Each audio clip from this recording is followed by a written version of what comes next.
Presented by Andy Moore Honda of Bloomington and Southern Stone Restaurant. Looks over the middle, second guesses, fires, throws. Does he make the catch in the end zone? Yes! Touchdown! Oladipo to win it. Another one!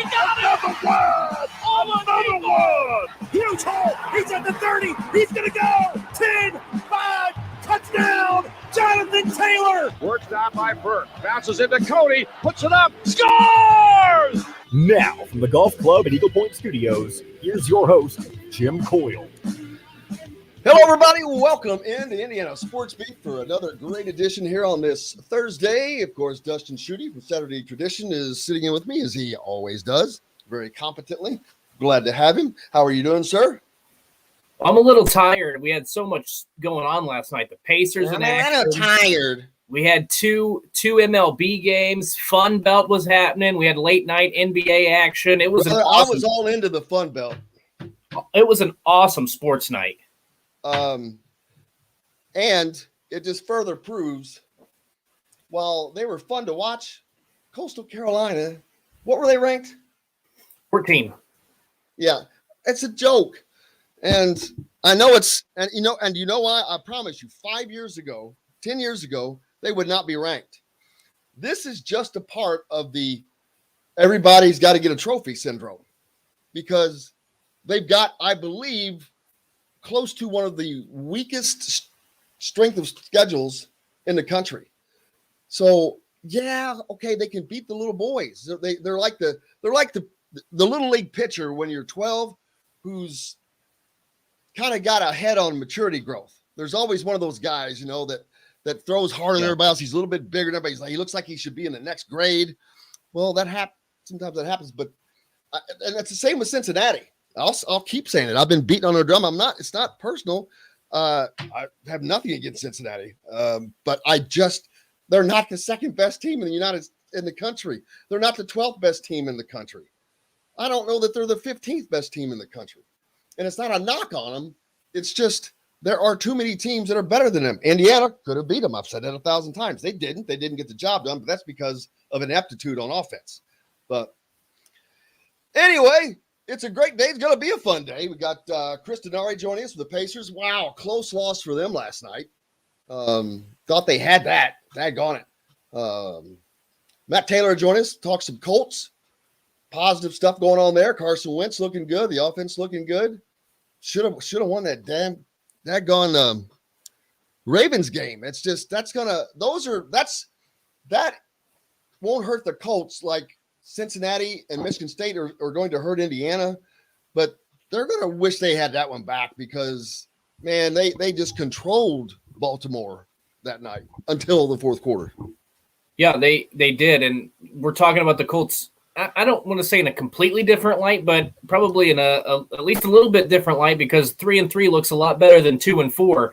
And especially when you're coming up on a pivotal stretch against a bunch of teams that are under 500, they easily could be back in the division. I mean, they're not out of the division race by any stretch, but you'd like to be at 500 and a chance to put some separation between you and that 500 mark. But it is what it is. They got to bounce back. Carson Wentz, I didn't realize 9 touchdowns, only 1 interception this season. So hobbled for most of that time. So I'm telling you, I'm not bashing Carson Wentz. I'm not going to. I mean, he's battled through these preseason injuries, and he's come out and hobbled around like Kirk Gibson on those bum ankles and played well.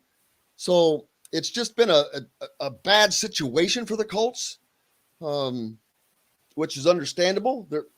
They're like I said, they should have won that Baltimore game, and that was a game no one probably expected them to win. I didn't, but they should have and could have. But all that's down the river. What else is going on? Appreciate everybody joining us as always. Yeah, I mean, it's up on the Andy Moore Honda hotline. Dwayne Blackford saying hello from down in the Evansville area. Jesse, I cannot remember where you're from, Jesse. Ryan, Ryan's up there in that northwest. I'll just call it the Northwest Territory. The Northwest getting cold.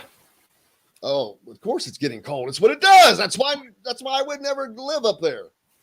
Wyatt down at Vincennes. How you doing, brother? Ross, I know he's down in Kentucky. NBA blackout rules are terrible. Can't watch the Pacers here. There's ways around that, Ross. Trust me. Yeah, That's me, but there are ways around it. That's the same for me. I'm not going to go too deep into it, but yep, there are there are ways to get around it. Ross, trust me. I watched the Pacers last night. As did I, and I got there was too much of a roller coaster for me. Going up 23 points in the third quarter, losing by 1. I mean, I experienced every emotion possible for a first game, for an opening night.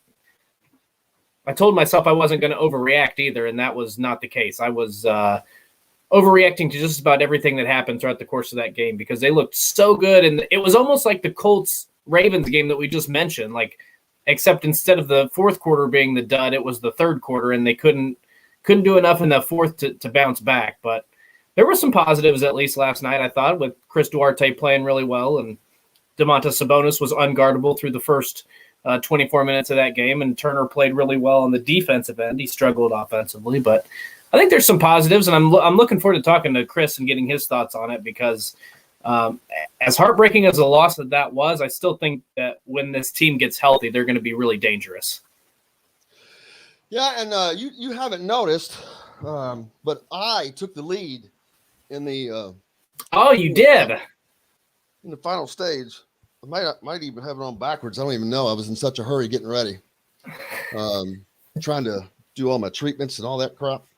But big weekend coming up. We'll talk about it all later. We're not going to talk about it this segment, but Ohio State comes to town, and there's in recent years there's been nothing but optimism and excitement for Indiana and their chances against teams of this ilk, because last year they could have beat Ohio State.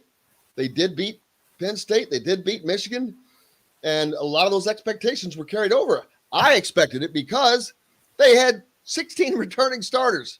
Mm-hmm. So, and the guy, their guy at quarterback, but things had not gone that way, and we'll talk about all that later. What else is going on in your neck of the woods there, big man? Well, we've got, 5 games. This isn't the greatest slate of Big Ten football that we've ever seen. I've kind of labeled this, it's been a while week. Like if you've ever heard the song from Stained, it's been a while. That's pretty much how it sums up, because Purdue hasn't beaten Wisconsin since 2003.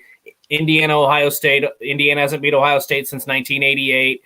Northwestern hasn't beaten Michigan since 2008. So we're talking about 3 matchups in which one side hasn't won in over a decade, and at least 1 decade. So, but this is probably Purdue's best shot to take down Wisconsin and snap that drought. Michigan has looked good, but they also have not played well in the second half against Nebraska and Rutgers. So maybe there's a possibility for an upset there. I think Penn State's going to beat the hell out of Illinois. Best games, Maryland, Minnesota, baby. Yep. I think you're right, because Maryland's coming out of the bye. Minnesota is on a 2-game winning streak. They're giving Minnesota 5 at home. I would too, considering Maryland's without Dante Demas and Jayshon Jones and some other guys. They've been, once again, Maryland's really hurt. They're really banged up and injured, and it's going to be interesting to see how they come out of the bye week. They played really well through the first 4 games. They've dropped 2 straight to Iowa and Ohio State, but I am interested because last week 3 of the 4 teams that were on the bye won. Indiana was the only team that had a bye the previous week and didn't win. So we'll see if that carries over into this. And they should have won. They should have. The difference was a pick 6. How appropriate by the way this offense is playing. Yeah, they've thrown 3 pick 6s and scored 1 touchdown. Yep.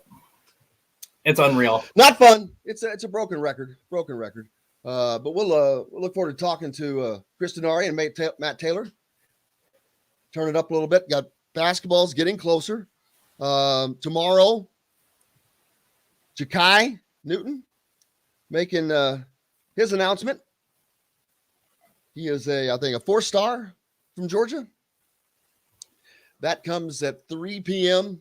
So Indiana is one of his final schools, and been a lot of talk. Looks good for Indiana. So Can't ever predict anything.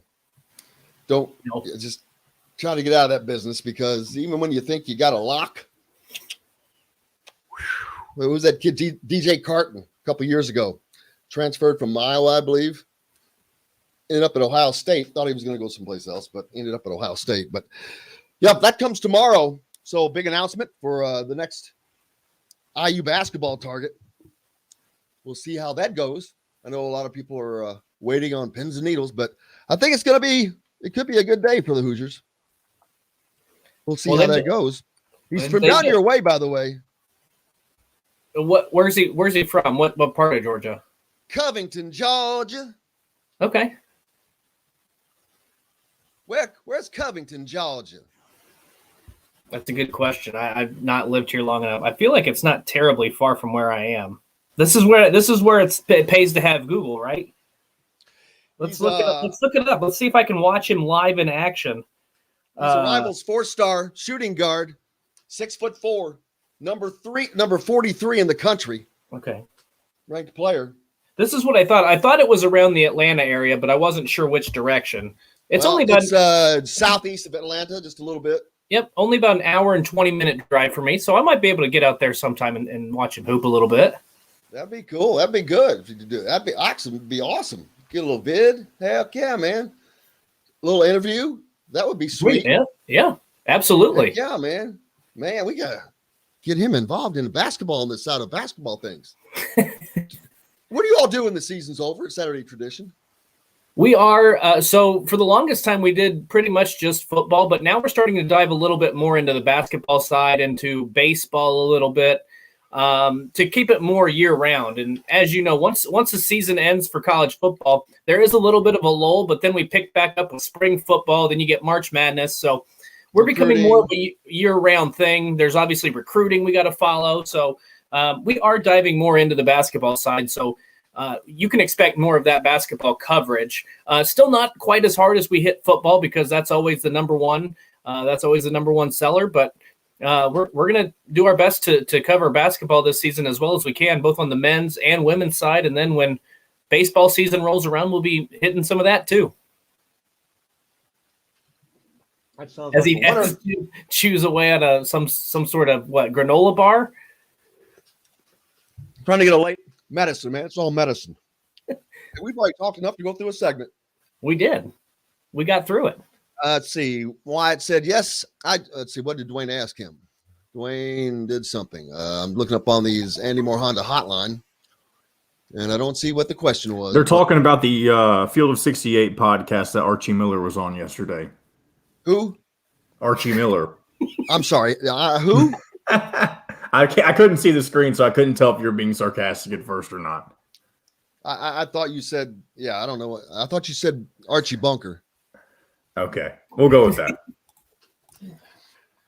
Back with more on Indiana Sports Beat. Matt Taylor's coming up next, I believe. Back with that right here, right after this. Brought to you by the great folks at Southern Stone Restaurant. Don't forget to stop by there at the corner of Patterson and Rogers, home of the IU basketball and football coaches shows this year. Great food, great service. It's amazing. Stop by and check them out. Southern Stone Restaurant. Back with more right after this.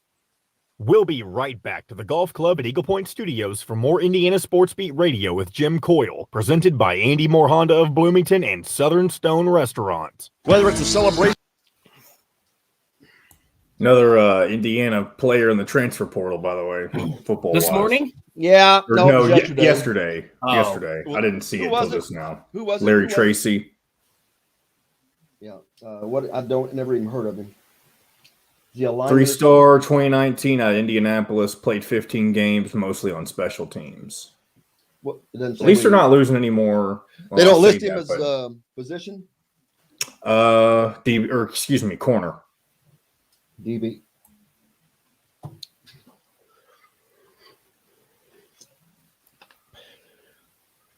Man. Dustin, losing somebody like that is nothing. You're going to lose those guys. You're not going to keep everybody, man. There's going to be a trickle effect if they continue. Here's the thing down this path. I don't mean to interrupt, but no, go ahead. There, I was just going to say they're in trouble. See, what'll really be a problem is when you see players that are supposed to be coming in decommit. That's going to be the real issue, I think. That's exactly what's going to happen. But until that happens, the only one I would be worried about is Josh Hoover. Yeah, I'd be worried about him. I don't know that I'm worried about Josh Hoover based on what we hear from him when he comes on. Because he probably looks out there and sees how crappy the quarterback play is and says, I can do that better now, right now.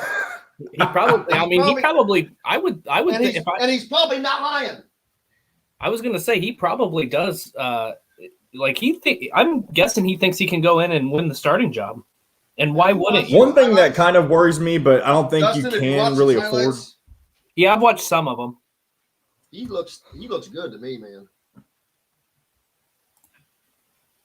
One thing that I worry about, but I don't know if you can really afford to worry about, is like you heard Jack Tuttle say that it's not Nick Sheridan's fault or whatever during one of his pressers. But if you get rid of Nick Sheridan at the end, players decommitting because he's gone. I don't know if that would really be much of a trickle effect from that. But yes, but it depends on who you bring in also. That's true. Like last time, as I said at the time of this hiring, they should have brought in the hottest, best offensive coordinator in the country because they could have done it. Now it's going to be hard to do that. Yep. Not really. You can get somebody, you got to find the right guy, though. And the only fear, and I love Tom Allen to death, he's done a phenomenal job. So I'm not second guessing him, but he has to quit hiring so much on loyalty. Yep. All right, here we go. 10 seconds. Or on this station each weekday. If we're not on the station where you live, we should be. Ask for Indiana Sports Beat Radio. Today's guest is brought to you by Reynolds Family Dentistry of Sillersburg. You need $1 million smile for those championship photos, and that's exactly what you'll get with Reynolds Family Dentistry. Now back to the golf club at Eagle Point Studios for more Indiana Sports Beat Radio with Jim Coyle, presented by Andy Moore Honda of Bloomington and Southern Stone Restaurant. Hey, happy Thursday. Dustin Schutte from Saturday Tradition sitting in with me as he always does. Matt Taylor will be joining us. We've got Chris Denari to talk about. Tough loss for the Pacers last night. Matt is here, by the way. Matt is here. Look at him. Johnny on the spot. How you doing, brother? What's happening, big fella? How you doing? Doing better. Got Dustin Schutte with us as well from Saturday Tradition as always. Your Colts looking better, man. That daggone loss to the Ravens drove me nuts. Like it drove a lot of people nuts, but they're looking better and better. And you can see just that start to the season. If you could just go back and just maybe win one of those games, that would have changed a lot. You think, Matt? Yeah, there's no question they're playing better football. In the last 3 weeks, they've won 2 of the last 3. You brought up the Monday night game against the Ravens. Really should be 3 out of 3 in a lot of people's minds. Obviously, the players feel the same way. The schedule is lightening up. We've talked about that, but the biggest thing is aesthetically, the Colts are playing better football. They appear to be playing complementary football at the moment, which is what they're striving for, trying to play a full 60-minute game. And, in all 3 phases these last couple of weeks, they're hitting their stride, especially on offense. I mean, if you look at some of the numbers here lately, offensively, Carson Wentz is just playing out of his mind. I don't know what else you want from your quarterback in terms of overall production, but these last 3 weeks, they're over 400 yards of offense in terms of average. And so when you look at it sort of in a microscope, 416 in the last 3 games, that's 5th in the NFL in terms of overall average and yards. Rushing, they're running it very, very well here lately, averaging 145 yards in the last 3. That's 5th in the NFL. Jonathan Taylor looks like a superstar right now. The passing game's coming along. The big plays, oh my gosh, the big plays. The Colts last week had 3 completions, or I should say 3 gains in total over 50 yards. It was the first time the Colts had 3 gains of 50 in the same game since 1994. So that's that'll mask a lot of things. And obviously, last week the Colts only ran 48 plays for the game. They had the ball for 9 less minutes than the Texans. The Texans, played well, I thought, on offense. They had over 350 yards of offense. So if you look at the box score, you're saying, oh my gosh, 350 yards of offense. You have the ball for 9 less minutes. You run only 48 plays. How much did we lose by? But instead, you win by 28 points because of just the max potential that the Colts offense is reaching right now with the big plays, with Carson Wentz playing well, Jonathan Taylor, and T.Y. Hilton was back last week. So it was a really fun game and obviously a much-needed bounce-back performance after what happened on Monday Night Football. Dustin? Yeah, I mean, one of the things to me, Matt, is you mentioned this, is Carson Wentz playing so well. I mean, the fact that he's thrown 9 touchdown passes with just 1 interception with a new organization, considering all the injuries the Colts have kind of had to go through it and his kind of own injury status throughout the course of these first 6 games. I mean, like you said, I don't know what more you want out of your quarterback right now. And I think that's why there's probably, even though the Colts sit at 2-4, kind of the way this offense is playing, it feels like that they're still very much in contention of this division race. Like I 2-4 is not good, but it feels a little bit different. And maybe that's just because you had a shot to beat the Ravens and you're coming off a 31-3 win over the Texans. I don't know. To me, it feels a little bit more optimistic than maybe what we were talking about a few weeks ago. Well, I feel the same way, and I think the reason why you feel that way is because of how they're playing, how it looks. Right? Yeah. They took a really good team in the Ravens to the brink. Again, should have won that game. That game's still going to stick in their craw. Hopefully, it's not one of those games where you look back on it in December and January, and you're saying, "Man, coulda, woulda, shoulda. Had we only gotten that game right, we win the division or we make the playoffs." Hopefully, it doesn't get to that point, but it has the potential because of just what that game meant. It's an AFC team. You're talking about positioning in the AFC hierarchy in terms of the playoff seeding. So it was a bad loss, but you played well in that game for long stretches. That's why you feel optimistic.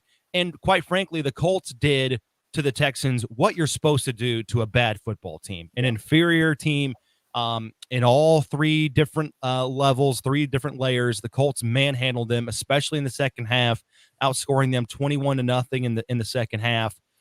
So it just looks better. And you certainly don't want to make excuses because in those first 3 games, you're playing some good football, but you weren't, or I should say you're playing good football teams, but you weren't playing good football. You were beating yourself. You weren't executing. You weren't doing the things that you needed to do, the little things that win you football games in the NFL. The Colts just weren't. They were lacking in those departments. So those things are coming up to speed. And like I've said, Carson Wentz is getting way more time on task here lately. And I thought the first month or so of the season was sort of like his training camp because he missed the real training camp with that foot injury. So, you look at what he's accomplished here in these last 3 weeks. Again, I don't know what else you want. I mean, passing yards, he's 7th. Completion percentage, he's 6th. Yards per attempt is like, oh my God, high, almost 10th, almost at 10, which is, top 5. His passer rating these last 3 games is 123.4, which is number 1 in the NFL. He's got 3 straight games with at least a 115 passer rating. And for those that don't know what passer rating is, if you're hovering over 100, that's really doing something. And these last 3 weeks, he's at 115. So he's playing so well. And he's taking care of the football. Like you said, Dustin, only 1 interception on the season. He leads the NFL in interception rate. Right now, it's under a percentage. It's half a percentage. It's 0.5. And this comes after last year, Dustin. He led the NFL in picks by only playing in 13 games. So he's a completely different quarterback. And I think playing in this system and playing with Frank Reich and being reunited with him has a lot to do with it.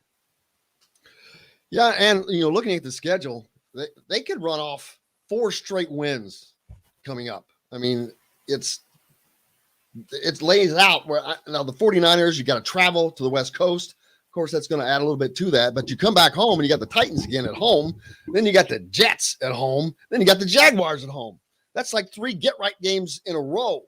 Well, the New York. The Tennessee game is not a get-right game. Tennessee is a very, very good football team. And I would also say I have faith in them being at home, Matt. I'm with you. And that's why I think this game coming up on Sunday, at the first 5 games, if you're going to label this the different parts of the schedule, right? If the first 5 games are like the gauntlet, and then the last 7 or 8 are sort of like the home stretch, this middle part that we're in right now is sort of like the climb. All right. And if you're looking at the games in the climb, San Francisco, I think, is going to be one of the more important games in this stretch because Sunday night football game, no less. Exactly. You're back on prime time. I think you want to atone for your sins. The last time you were on prime time on Monday Night Football after that collapse. But, San Francisco's sort of in the same boat as the Colts. They're 2-3. They're on a losing streak here, and they're sort of in that middle tier, right? I mean, they're a good team, but they're not a great team. They're trying to bounce back. Both teams are sort of in that same caliber when you break down and classify the league, and they have a really, really good defense. They're top 10 across the board in everything on defense. So it's going to be, I think, a really good test for this Colts offense to prove and to maybe continue what they've been able to do these last 3 weeks against probably the best defense they're going to face in this middle stretch. So it's a really important game for the Colts. They need to validate what they've done, right? Because their 2 wins this year are against bad teams. They've beaten the Dolphins and they've beaten the Texans. And the naysayers are going to say, yeah, you've looked better, but you've beaten bad teams. And that's hard to argue. So you need to go out on a primetime setting and beat a good football team on the road, validate what you've been able to stack here these last couple of weeks. But also, too, you brought up Tennessee. You got to keep pace with the Titans. You got to keep pace with the Titans because they're a good team. They're not going anywhere. And they're in the toughest part of their schedule. They just played the Buffalo Bills on Monday Night Football and won the game and beat a very, very good Buffalo team. So it appears Tennessee's not going anywhere. I don't think they're going to fade down the stretch. So it's doubly important for the Colts to win for their own sake, but also to keep pace with Tennessee so that that game coming up on Halloween is a game where if the Colts win it and they win on Sunday against San Francisco, then they're tied for the AFC South lead with Tennessee. That is a must-win game for the Colts to make the playoffs. Matt, sticking on the defensive side of the football here, I look and one of the things we talked about kind of in the offseason or preseason was that the Colts, needing to kind of establish a pass rush, and they've got 12 sacks this season, towards the bottom or around the middle of the league. You look at the turnover margin; they're near the top of the league. I want to see more pressure on the quarterback, but at the same time, do you think that has more to do with their opponents, having to play Russell Wilson, having to play Lamar Jackson and Matthew Stafford? Or does this team still struggle along the defensive line at getting home? And or is that something you think they're improving on this year? Yeah, I think all of those things are true. They have played some good quarterbacks that have gotten the ball out quick, especially in those first couple of weeks. But also, too, at the same time, their pass rush is young, and the Colts have gambled on themselves, so to speak, with some young up-and-coming pass rushers. Dayo Dangbo is close to coming back. Kwity Paye is a rookie. You're looking at Al-Qadim Mohammed, Ben Banogu, Kamoka Toure. I mean, a lot of these guys have either not had they've not been placed in these roles before in their career, or they've been banged up, or they just haven't had a whole lot of opportunity. Whatever the case is, it's added up to a lot of inexperience. Quite frankly, the Colts don't have a guy on this team as of right now that I think is capable of getting, 10 to 12 sacks in a season. So therefore it's got to be by committee, but even that committee mode is lacking, in my opinion. If you could just get 2 or 3 sacks a game, you'd be in good shape. But it's not just the sacks, it's the pressures, it's the game-altering plays, it's the disruptions, and those plays are just lacking. Colts they're not a very disrupting team as of right now in terms of getting after the quarterback, and a lot's gone into that. But at the end of the day, it's all about production, and quarterbacks are getting rid of the ball. The biggest threat on that defensive line is DeForest Buckner, and he's a defensive tackle, and he's seeing a lot of double teams, sometimes triple teams, and so his presence is big out there because it negates, the attention that some of these other guys could get, but they're not taking advantage of that. Not at the rate the Colts need. So I would agree with you, Dustin. You're looking at a lot of guys that still need to produce. Kamoka Toure's been banged up. Again, Banogu's played very sparingly this season. Al-Qadim Mohammed prior to this year has been a rotational player. And so it's all hands on deck, but that committee has to do a better job, because at the end of the day, it doesn't matter how it gets done, who gets it. It just needs to happen. And so far this year, it's just not happening at the rate that the Colts need.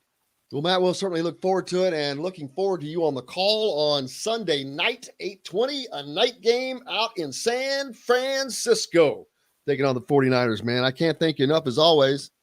You got it, guys. I appreciate it. Looking forward to it. And let's go Hoosiers. Let's get a win this weekend. Can we get a win this weekend? Let's sustain some offense. I know I'm probably opening up some scabs by leaving you with that, but no, it's still there's no scab. That wound is still just open. It's been open all season.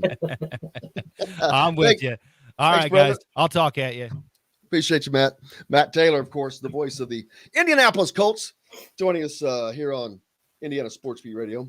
I don't think there's another radio show in this state that has the lineup we have. I'm positive. I mean, we got Chris Denari, Matt Taylor, Don Fisher, somebody named Dustin Schutte. But the guys get it weekly, man. Just kidding. But yeah, if you're a listener that's in a city that doesn't have us on radio, if there's a sports or talk radio station, call them up and tell them, hey, I want to hear this show on the air, especially if you live in Bloomington. Yeah, that would be great. Let's see. I see a lot of comments on we got a couple minutes. A lot of comments asking people if they watched the Archie Miller podcast. I had no desire. I listened to it for like 10 seconds. I'm like, what am I going to listen to? The same old BS that I heard for 4 years? Covered him. Heard it all. So, and someone said it was really good. And I'm like, how can it be good? What's good about it? What can he do to make it good? Now I'm interested. And that's what they're counting on. I'm like, no, they're not getting my click. I'm not listening to it. But what he was supposedly helped break down the Big Ten. He obviously did not do a very good damn job of that for 4 years. So why in the world would they have him doing that? That's my question. It's fun. I just think it's funny. Well, they say those who can't. The thing is, he's buddy with Jeff Goodman, and that's the whole deal. Well, I was going to say, they say that those who can't do teach, right? So maybe he's teaching. Those who can do, those who can't teach. Yeah. So he didn't do either of those, though. Well, I mean, he might be able to do it on a podcast. I don't know. I'm intrigued by it. I'm always interested when a coach is no longer under the spotlight and has the ability. And well, somebody says it wasn't good. He was boring as usual. So now I'm mixed reaction. But like I remember when Tom Crean went on the Dan Dockett show, and he had that's a different cat altogether now. But he'll get in and he'll dissect, and he's personable. He'll talk to you.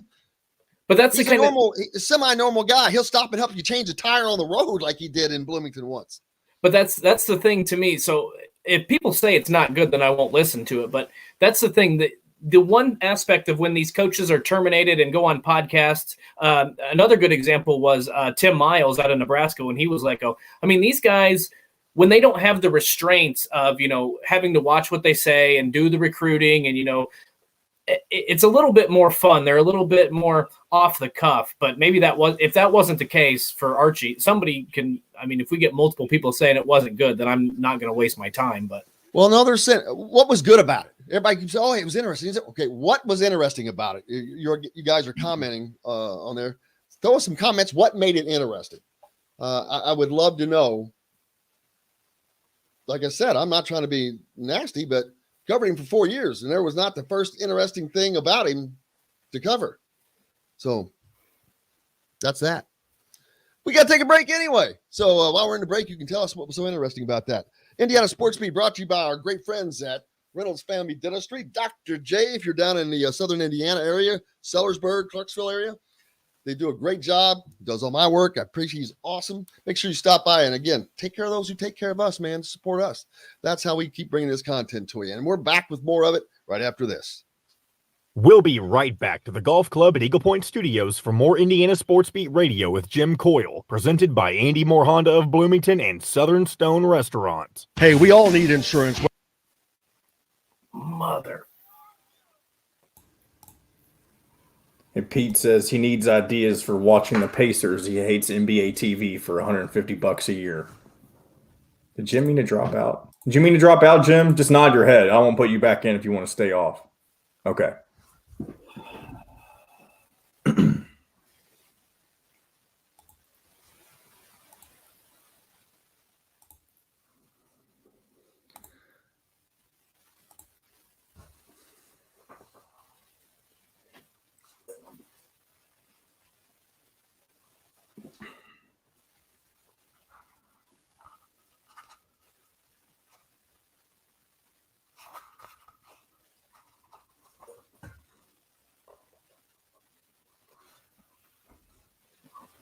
I feel like if I watched that Archie podcast, I would just cringe the whole time. Yeah, I don't think I could take any of it seriously. That is very possible. It's not like you're interviewing somebody who won Big Ten titles or anything. It's not like it's Tom Izzo. Right.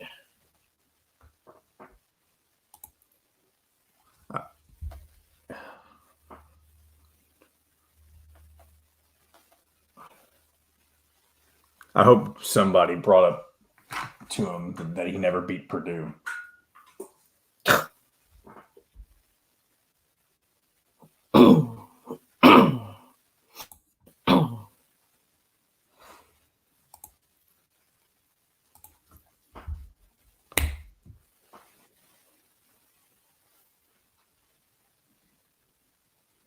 All right, I have to step out here for a second too. Okay, you're good.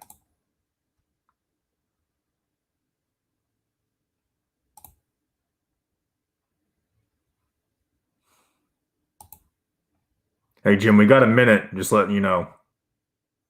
And Kyle's here. Hey, Kyle, how are you, brother? Hey, what's up, guys? We're just loving life. Another day, another whatever. 50 cents, 25 cents.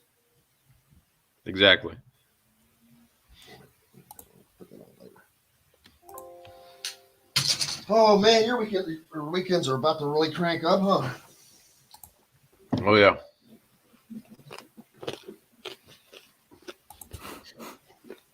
All right, here we go.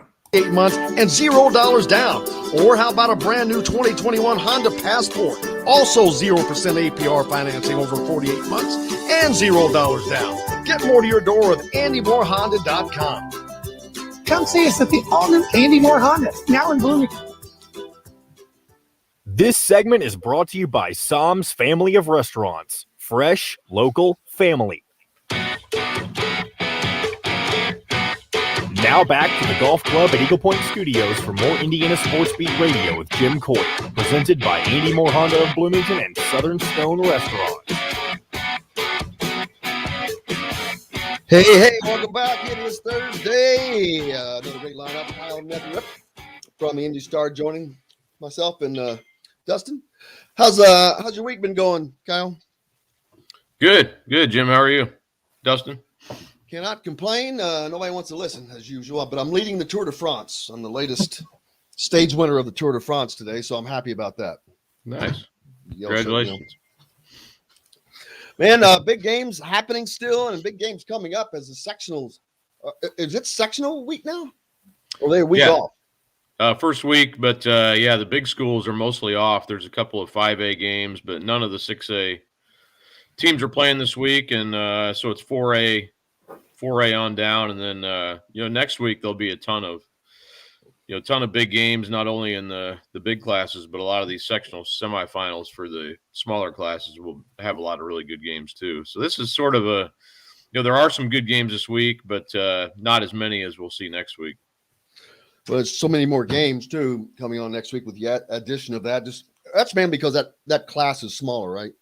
The 6A. Yeah, so a few years ago they split 5A, which used to be the biggest class, in half, and now it's 32 in 6A, and I think 36 or something. There's a few leftovers, so they have a couple of basically play-in games for 5A. I think there's 34 teams maybe in 5A, but so you get a kind of an uneven number. But they basically split those classes in half and shrunk the size of the gap in size from the smallest to the biggest, which was quite large. And, that was kind of the reason they did it. But yeah, so that's the reason. Now they get a bye week at the front end of the playoffs. And, I think everybody kind of likes that system now, the way it goes. Oh, absolutely. It just takes a minute to get used to it. Old timers, get off my lawn, people like me. But yeah, looking forward to that. And so I'm still trying to get over the shock of the fall of Columbus East. Maybe one of the most dominant streaks in conference streaks in Southern Indiana for sure. They ran Ralph shot over their Hoosier Hills Conference for a dozen years, and man, they can't beat their JV team right now. It looks like.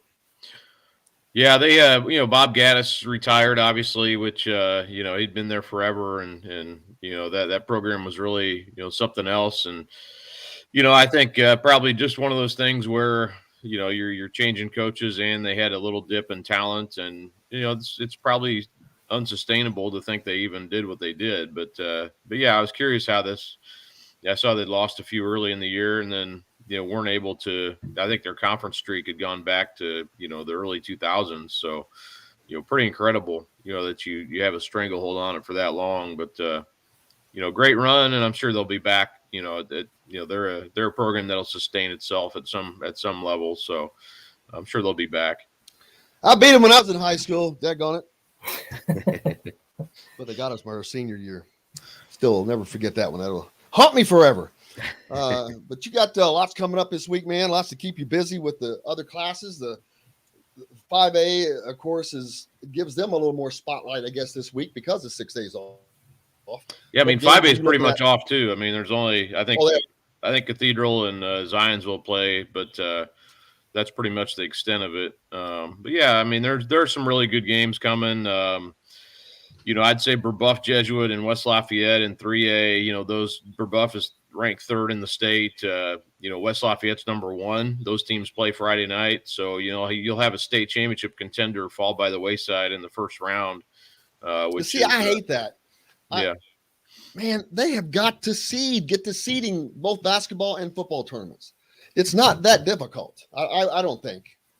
It's not. I don't think it would be. You just put those teams on the opposite side of the bracket, in my opinion. Just seed the top 2, and then you could still incorporate your blind draw, your tradition. But you just and you don't even have to announce who the top 2 are. I think people will probably know, and there'll be some sort of a system to determine that. But it wouldn't be hard to say, all right, West Lafayette's 1, Brebeuf's 2, put them on the opposite sides, draw the rest of it. Maybe you end up with a really good third team in your sectional that, you just happen to get them in the first round, but at least you're not playing the very top team and knocking one of those teams out on, what is it?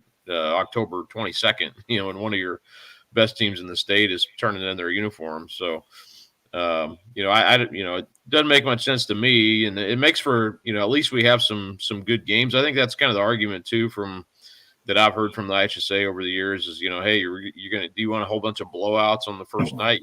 In my opinion, you're going to get a lot of blowouts anyway, just based on what the blind draw ends up bringing. And you're going to have, still have a blind draw that's going to give you some good matchups, regardless even if you seed the top 2 teams. So I'm not saying seed it 1 through 8 or, seed every team. I'm not sure there's you can have the best of both worlds if you really want to, and at least seed those top 2. And then it gives you something to play for too. Like, can we get a top 2 seed? That at least give us a better chance of not having a tough first round game, so then you're kind of playing for a little bit during the season also. But I think those arguments are not really something they're even considering at this point. So it's probably a moot point. No, I would agree, because the IHSA reminds me a lot of the NCAA.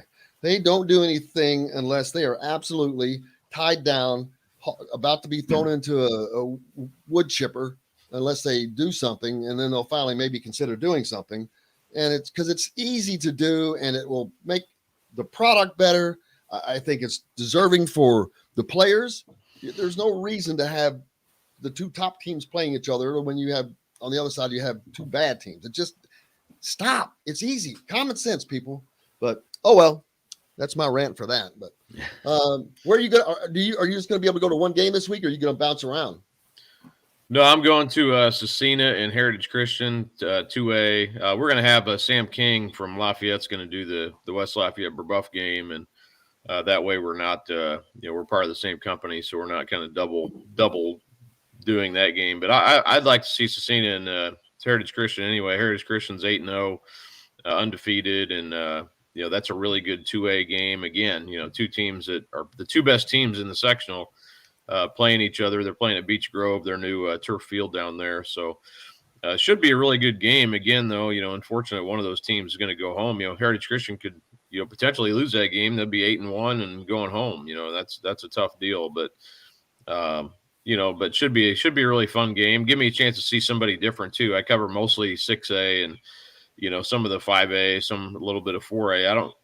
Not a lot of times I get a chance to see the smaller schools play, so that'll be fun. I think to have that on Friday night. Dustin, is there?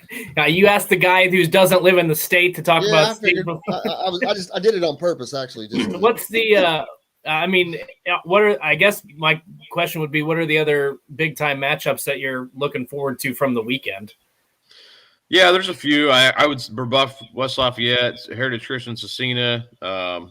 Park Tudor plays Sheridan, which if you follow football around here, Bud Wright, who's been coaching at Sheridan for 50-something years, and the all-time winning coach. That's an interesting game against a Park Tudor team that DJ Gordon, his dad played at Notre Dame, Flash Gordon, and they're two really different styles of teams, but and don't play each other very often, but two programs that are really good right now. So, that'll be a fun game, I think. And then, I was kind of doing our previews for this weekend, and just a lot of games that'll kind of set up bigger games next week, like Mooresville and East Central, which are two of the best teams in 4A, should probably win easily this week. But that sets up a huge game next week, and Mooresville's beat them each of the last 2 years in a really close game. So, there aren't a ton of really, really great games, I would say. Those are probably the top three in our area, at least. But a lot of games that will set up, really showdowns in the semifinal round for these classes next week. And then, we'll get into the big class next week with, Center Grove starting to play again. And that was a great game on Friday. I don't know if you guys noticed, but, Center Grove beat Cathedral in a mud fest over at Arlington. And I couldn't tell who that was. I saw the picture and I was like, holy cow. And, we've seen so many schools, and a lot of people were complaining about it, but go to field turf. My high school, New Albany has it, Jeffersonville, Floyd Central, all three of them. And plenty more, Providence down there in South, and plenty more up in Indianapolis, I know, but that's the reason right there. Which it would I'd hate to see that go away too. I kind of like having some grass fields around, but I understand that it's a lot better product if you can keep it clean and dry. Well, it was a huge, my Twitter, I just stopped looking at the mentions that even during the week, people kind of upset about, why are we playing this game at Arlington on a grass field where, there were, Center Grove offered to host it. Obviously, Cathedral, they don't have a home field, so that they play at Arlington most of the time. And Tech, which does have a turf field they played on in the past for a lot of their home games. So, that people were wondering, why are we playing this game, nationally ranked teams on a grass field? And I think Cathedral's case, they said, hey, we don't want to give up a home game. And we played on, this has been our home field this year. I think this is the fourth time they've played there this season. They'll play there again tomorrow in the first round of the sectional. But, because of the conditions all week, it rained leading up to the game, even by the, and that place was packed, people were tailgating, and it was a great atmosphere even before the game started, and it was a packed house, 4,000 something, people there, probably 5,000 people there to watch, two of the best teams, even last year, probably the two best teams in the state. And again, this year, both undefeated and, great teams. So, but even by the warm-ups, you could see the field was just going to be an absolute mess. I was walking the Center Grove sideline for most of the night just because it was less congested on that side than the Cathedral side. And, just I think a lot of people worrying about the field too much, even as bad as it was, and it was bad, but, by halftime and third quarter, Cathedral was up 6-0. At some point, you're not going to change fields, so you got to kind of adjust to the, just play, just have to play on it. And Center Grove ended up, they hit a long run there at the end of the third quarter. Taven Jackson, the Tennessee recruit, made a great pass there early in the fourth quarter on a long third down pass that put it right on the money, just right up the sideline. And that kind of broke it open a little bit. It was 14-6, but in the mud, it felt like a 20-point lead. So, they go on to win 21-6 and, get through it. But yeah, I mean, it kind of brings you back to the old, when everybody had grass fields, not that long ago, really, but now nobody does really. And that's one of the few, but I would have liked to seen that game played on a a turf just to see what it would have looked like. But at the same time, that's a game none of those kids will ever forget. And that was partly because of the conditions they played in. Yeah, I never got to play in a mud game, man. I played in the rain, and we got dirty in practice one time. But unfortunately, we were on. They kept moving the practice field around. They were continuing to add on to Floyd Central at the time, and the lot we were on, it rained, and it was just fill dirt. So there were rocks everywhere, and a bunch of them were goofing off before. Actually, it was one of my best friends. I'm gonna bust him out here in a minute. Mark Helmer. He slid into the back of me, and I just fell down. It was no big deal, but I went down onto a rock, and it just sliced my knee open. I'm in the training room, and my position coach comes in and just ripping my butt and in front of everybody, because we had a big old training room. And I'm like, I didn't do anything, man. I was just standing. He's like, normally he would know better, but I was telling the truth. I wasn't doing anything. But yeah, the mud. It's kind of fun, but it really. Man, I would have liked to have seen those kind of games, clean and give everybody as good a chance as possible. But they sure are fun to watch sometimes. Well, one of the things that I remember distinctly was, I don't know that there's ever going to be a turf field up in, where I grew up, a bunch of cornfields and, wheat fields and soybeans and everything. But they need it worse than anybody. But, yeah, they do. But at the only thing that was always interesting to me was when you'd have these cold games in October and November and these mud games, it was like the teams didn't want to go to the locker room at halftime because it has, you get your body back up to a normal temperature, and then the mud starts to, it starts to solidify on your body. So a lot of times the players would, stand outside or whatever it was because they didn't want to get comfortable and then have to go back out for the second half after your body had readjusted to that. So it's definitely a unique experience to play in one of those games. Yeah, it was the defensive guys, I think, really liked it. I think they had a blast. I know the quarterbacks, talking to Taven Jackson, at least, he was saying how hard it was to plant your back foot, and that was kind of that you could see that actually, you could see how it was hard to get anything on their throws. The touchdown pass he did make was on a rollout, and he just kind of escaped pressure and put it on the money. But and the running backs too. I mean, the long run was kind of a straight ahead, one small cut, but you could not cut on that. I mean, it was walking out to midfield too after the game. It was really like a cow pasture. I mean, it was where we were on the sidelines was bad, but it was way worse in the middle of the field. It almost seemed like, how do you even get any kind of footing on this stuff? But that was just the kind of game it was. I mean, it was different for sure. And, I think probably the better team ended up winning the game regardless. Center Grove is, ranked in the top 10 in the country for a reason, but they had to deal with that. They had to deal with a really good team and, try to find a way when they're not doing anything on offense to hit a couple big plays. And they did.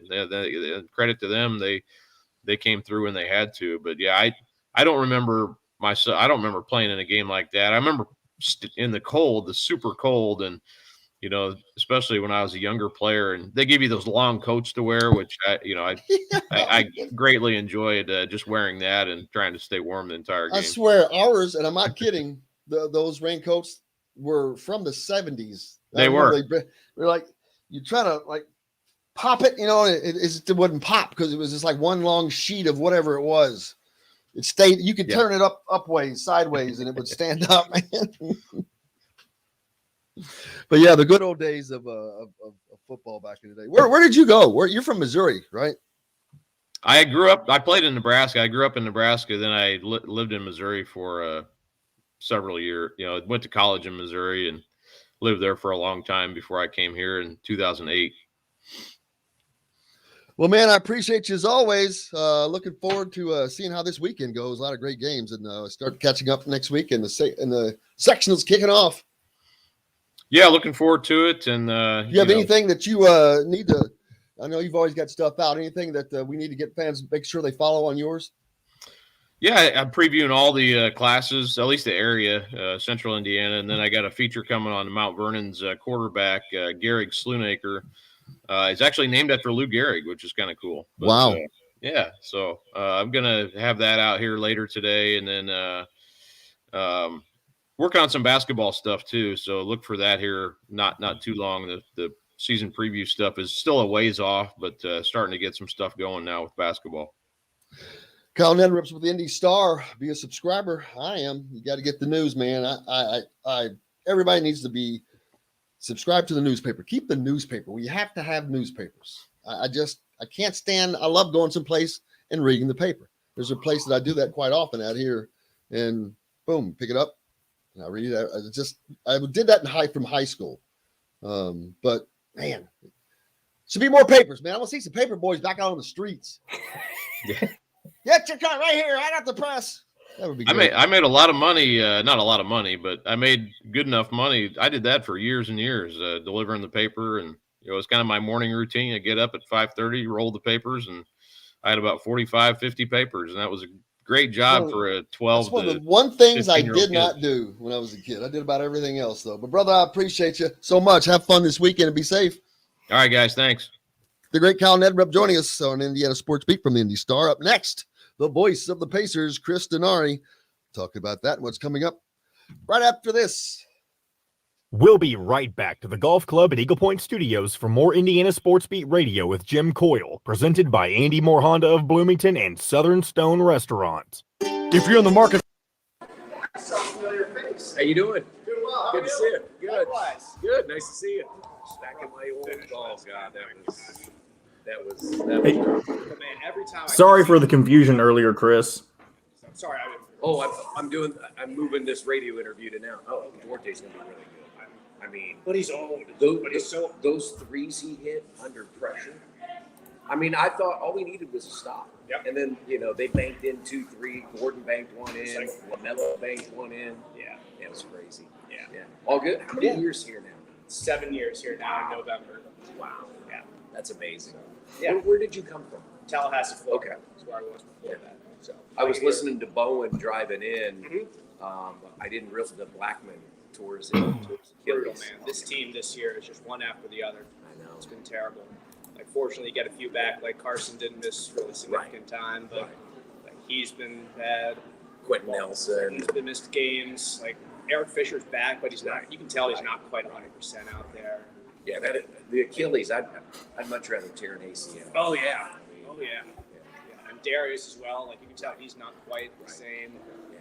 This team is just like, I think if they were all together and all healthy and they had the whole preseason, they wouldn't be exactly where they are right now. So that's like for us. I'm hoping we get.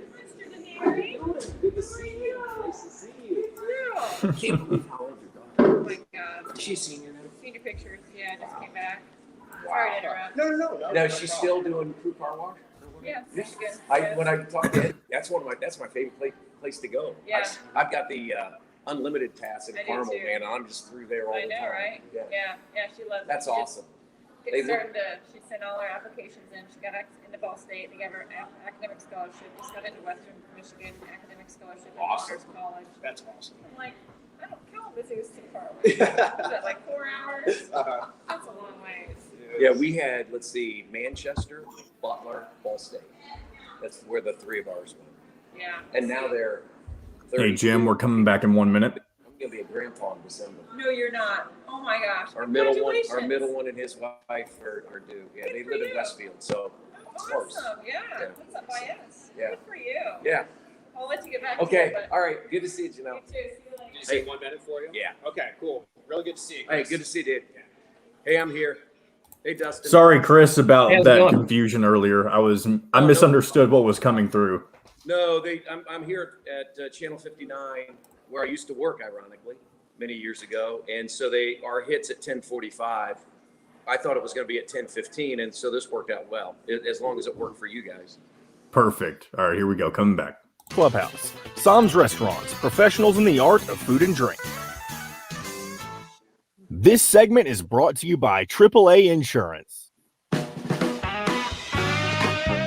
Now back to the Golf Club at Eagle Point Studios for more Indiana Sports Beat Radio with Jim Coyle, presented by Andy Moore Honda of Bloomington and Southern Stone Restaurant. Welcome back to the Golf Club at Eagle Point Studios. Hey, don't forget, if you're in Southern Indiana, down in the Evansville area or Southern Illinois, AAA Insurance got you taken care of. Make sure you should be covered by someone that cares about you, whether it's home, life, auto, or renter's insurance. They cover all those areas. Reach out to our friends at AAA Insurance today, 812-477-9666. 812-477-9966. AAA Insurance, be covered by someone who cares about you. We care about Chris Denari, and he's here with us, man. How you guys doing? I tried to take the lead in the Tour de France today, Chris. Yeah, you got the yellow shirt on. Yeah, I see that. I am on the road. I am at Fox 59 and CBS 4. 10:45, I'm going to be on the morning show here to get Pacers fans ready for the home opener. So I thought, I just fired up my iPad, and I'm like you, Jim. I'm able to do this remote like Dustin. So happy to talk Pacers. Tough one last night. Had a 23-point lead, had a lead late, and they make free throws down the stretch. PJ Washington to win it 123-122 was a heck of an entertaining game. I mean, Dustin, it was a fantastic game to call and watch. And bright spots. Domantas Sabonis had 33. Brogdon was terrific, but the real story is Chris Duarte, the rookie out of Oregon, scores 27. Hit some huge threes down the stretch. So, the good news about the NBA, it's 1 of 82. You just hate to lose a game in that fashion after you had dominated basically for the first 26, 27 minutes. When you have those type of games, I'm sorry, go ahead, Dustin. No, I was just going to say, this is why when you go through the NBA draft, I think a lot of people overreact. You never know what you're going to get. There were a lot of Pacers fans on Twitter that were like a box of chocolates. Exactly. They were unhappy with the Chris Duarte pick, and knowing what he did at Oregon, knowing how well he shot the ball, I thought he could mesh well with this team. And I thought the two things kind of stood out to me. Number one was he gets the start. Obviously, that some guys being injured and out and a limited lineup plays a role in that. But then I think either you or Quinn said this at the end of the game, to have him on the floor on that final possession and potentially be an option to hit a game-winning shot, I think that says a lot about the confidence that Rick Carlisle and his teammates have in him. And then at the end of the game, Malcolm Brogdon saying he's going to be Rookie of the Year because he's going to be outstanding for us. I mean, I think in such a short period of time, he's already gained a lot of trust from his teammates and the coaching staff. I think that's the biggest point, Dustin, that you said, that he has gained a lot of trust. And he's a guy that asks a lot of questions. He talks to his teammates. He doesn't defer. They don't want him to defer. And we saw that, especially in the fourth quarter with the threes that he hit down the stretch. I think the thing that will help the Pacers moving forward is getting healthy and getting a little deeper and having a Karis LeVert back. And you could see that Rick Carlisle last night in game one, he didn't go very deep. He only used 3 bench players. They struggled at times offensively. It was surprising after they had dominated the first 26, 27 minutes and they had that 23-point lead that all of a sudden Charlotte goes on a 24-0 run and the Pacers simply didn't have any answers. As much as they gave up 24 points, it was their inability to score, and I thought to really get some good looks in that stretch. But, there were a lot of good things. Unfortunately, it comes in a loss, and now you have Washington tomorrow night before you have 2 home games on Saturday and Monday. And the thing that stood out to me in that post-game presser from Rick Carlisle, too, was – and the thing that was refreshing to me is there was no excuse. He basically said, we played terrible the third quarter. That can't happen. The final possession, when we don't get a good shot or we don't make the shot, that's on me. That's on the coaching staff. I got to be better. I think a lot of times coaches it would be easy to say, we're still kind of learning. We're still kind of gelling. But right out of the gate, Rick Carlisle saying, we can't have this. We got to be better. We got to close the deal. I have to be better in those situations. And to me, he wants to win now. He thinks this team is good enough to win now. There was no talk about rebuilding or gelling or anything like that. So even though it was a disappointing loss, I'm really optimistic about the attitude that this team and that Rick Carlisle has right now. Yeah, and I think that's something that a championship coach or a coach of his ilk, his pedigree, he will acknowledge when things are good, but he will also acknowledge when things aren't so good. And as you said, he put blame on himself. He felt he could have done a better job to maybe get a better shot on that final possession. They opted to go to Sabonis. I thought it was well covered by Charlotte. Domas is a very willing passer, but again, you only have about 4 seconds. So that's something they'll learn from. They work on those simulations in practice every day. They had one of those opportunities in the preseason, and this will go a long way, I think, to helping them. Again, it's a long, long season. It's always just tough to lose a game like that. But like I said, there were plenty of bright spots last night. And again, to see a young man like Chris Duarte just play without fear in his first NBA game, I thought was a huge bright spot. And I wanted to talk, too, about Domantas Sabonis and how he played so well that first half. I mean, I thought he was going to score 50 in that game. What was Charlotte doing in the second half that I mean, they didn't completely shut him down, but when you look at how well he played in the first half, was it just a fatigue thing, having to play so many minutes with only an 8-man rotation, or was it something that Charlotte was doing that you picked up on in that game to kind of slow him down a little bit? Well, I thought one of the things that they did, Dustin, was they applied more pressure out front. So I thought it was a lot harder for the perimeter players to get the ball into Domas. Remember, Indiana now with Rick Carlisle really likes to run a 5-out offense. And so they want to move the ball and they want player movement. And Sabonis was getting a lot of his baskets on slipping screens, right? He was out on the perimeter and slipping into the paint, and they were finding him that way. I thought Charlotte did a much better job defensively. I mean, that was one of the issues for the Pacers.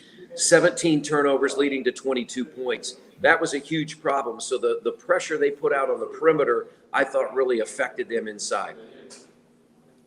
Yeah, and I'm looking forward to if you're going to have one of those games, the first game is the one you want because it's a great learning tool and it's early. And they showed that the talent is there. Like Dustin talked about wanting to win now. Well, obviously, I think they can because it's there. You just got to get it put together. And a one game, it's going to take probably a few games to get gelled together, but they look good in sync, I guess, was the biggest thing. They seem like there's no, and I'm not trying to say that there was, but no division in this locker room right now. No distractions, I guess. Everybody seems to be playing well with each other. Yeah, and I think what you'll find, Jim and Dustin, is that he will settle into some type of rotation, though I think it could vary on a nightly basis. I mean, you only saw 8. You only saw 3 off the bench last night. You did not see Goga Batadze. You did not see Isaiah Jackson. You did not see O'Shea Brissett. Now, you're going to get into a part of the schedule where you're going to have to limit some guys' minutes because now the Pacers have a game tomorrow night in Washington. They have the home opener, a gold out on Saturday night at Gainbridge Fieldhouse, and then they play on Monday against Milwaukee. I think I was tallying up. It's 8 games in the next 13 nights. So that's a lot of basketball. That's a lot of wear and tear. But I think the message that he was trying to send on night one is we want to win this basketball game, and we're going to do whatever we can to do it.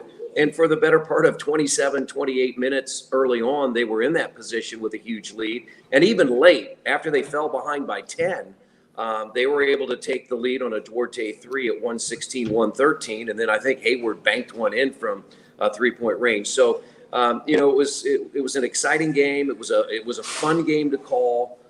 Didn't like the outcome, but you move on to the next one and hopefully you're better.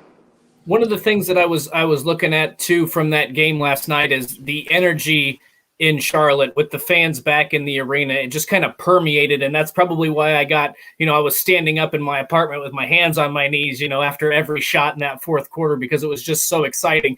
But I wanted to ask, do you think that when Charlotte made a few baskets, was starting to make a little bit of a run, and the Pacers, obviously we had fans towards the end of last season, but do you think that played a role that Charlotte was able to feed off that energy, that fan base, and maybe things started to get away a little bit from the Pacers? And then once they get a shot, after they get a shot after that 24-0 run, they're able to settle down a little bit. But did you think that the crowd played a factor in that game, just kind of from a readjustment standpoint for the Pacers? Oh, there's no question. I mean, I thought the Charlotte crowd really help bring them along. And that was one of the issues last year. Road teams won at a higher level than they had won in the past. The Pacers had the best road record in the Eastern Conference, and we remember how poor the home record was because you only had limited fans. So I think that's the one thing that we saw in the playoffs last year, the Milwaukees, the Phoenixes, Madison Square Garden, and the Knicks, Atlanta. I mean, those crowds really helped those teams. And I think that's what happened last night in Charlotte, and I feel that will be a big thing that will play out at Gainbridge Fieldhouse this year, and it all starts Saturday night. We've got another road game tomorrow night in the nation's capital at Washington, and then the Pacers play Miami. Looking to have a sold-out crowd, a gold out. Tickets are as low as $9, so it's a great opportunity for fans to come out and see, this field house of the future. It's year two or phase two of year three. It's a fantastic building, and I think once you get in there, you will even appreciate, how good this building has always been. It's even better now. Yeah, you can tell the Pacers are really fan friendly. They want it to be an event, which it's kind of hard to do that in basketball. A lot easier for football, but they are going all out to do that very thing, to make it an event. Or like baseball, I guess, is the bigger.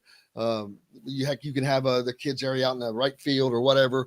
It's harder to do that in basketball, but Gainbridge Fieldhouse, man, it was great before, and they just made it better, which is kind of hard to do. But a great place to watch a game. It's just, there's a great seat everywhere. I'm not trying to throw an advertisement out there for them, but it is what it is. It's probably the best basketball, if not one of the best basketball arenas in the country for watching a game.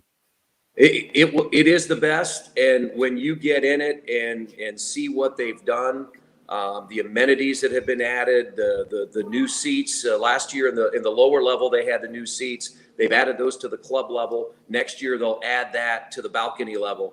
It's just a very, very comfortable building. And I think people, as they go throughout the year to all the events that are there, whether it's Pacers games or concerts, Big Ten tournament, the NCAA first round, so much is coming to Indianapolis. So much is coming to Gainbridge Fieldhouse, and the building is ready for it. I have just one more question here before I know we got to let you go. But what tomorrow night, Pacers, Wizards, what do we expect to see from Washington that's going to have a bit of a new look, obviously, without Russell Westbrook there? Thomas Bryant from IU on that team. Yeah, very, very different team. Spencer Dinwiddie in the backcourt now with Bradley Beal, no Russell Westbrook. We know how many problems the Pacers had with Washington last year, and specifically with the backcourt of Westbrook and Beal. They made the big trade. In fact, that's how the Pacers got Isaiah Jackson. It was a 5-team trade that netted the Lakers, Russell Westbrook, and a host of Lakers ended up in Washington. Montrezl Harrell, Kyle Kuzma. So this is a much different team. They got a road win last night in Toronto.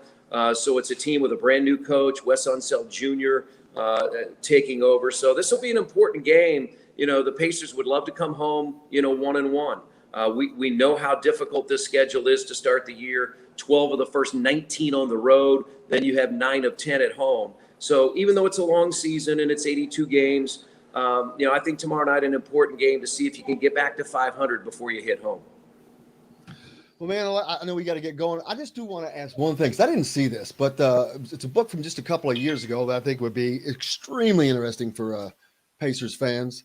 We Changed the Game. I didn't know about it, but I'm just sitting here looking at it. It looks like a pretty cool book. Pretty cool read. Did you read that book? Yeah. I'm sure you're in it several times. I don't know if I'm in it, but no, all those things, about Pacers history. The 107.5 The Fan had a wonderful hour-and-a-half special the other night on the legend Slick Leonard, told through the voices of Slick and Nancy Leonard. And I was doing some yard work, getting ready to prep, and it was a fantastic show. You're killing me, Smalls. I didn't know anything about it. Well, I'll tell you what, it's airing again. We have Pacers Weekly on Saturday morning at 10, at 11 o'clock on Saturday morning, 11 to 12:30.